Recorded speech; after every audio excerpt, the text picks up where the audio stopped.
Hi, I'm Marty Nemko.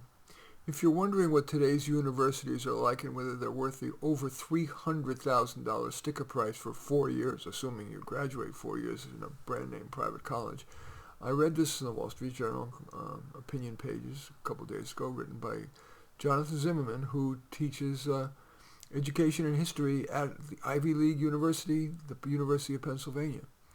It's called "A Trump Voter Walks Into My Office." Despite what you might have read about left-wing monoculture in academia, we really do have conservative faculty and students on campus. The problem is they're afraid to speak up. A student came to my office recently and told me that she voted for Donald Trump. She asked me to promise not to tell anyone. I understand why. In 2016, a student at Bryn Mawr College asked on the school's rideshare website whether anyone was going to a nearby Trump rally, prompting a social media avalanche.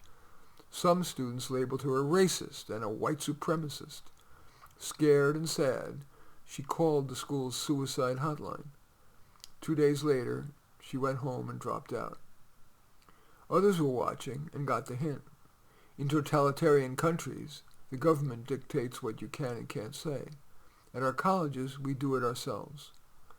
A few weeks ago, an anonymous student posted on Reddit to ask if it would be okay to wear a "Make America Great Again" hat on campus. All the replies gave the same answer: no. Quote, "You have the freedom to do it, just don't be surprised when everyone ignores you and doesn't want to be associated with you," one poster wrote. Wearing a MAGA hat is the social equivalent of not showering for a month, with the moral equivalent of kicking puppies for fun, end quote. I'm a dyed-in-the-wool Democrat. I think Mr. Trump is a bully and a charlatan, and I struggle to understand how people could support him. That's precisely why I need to hear from people who do.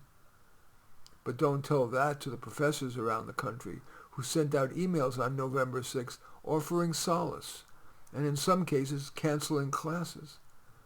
That demonstrated contempt for Trump voters, not curiosity about them. If you were a pro-Trump student, how else could you interpret an email underscoring the, quote, hurt or, quote, trauma that, quote, we had suffered? I heard some colleagues say that self-censorship by Trump supporters is the problem.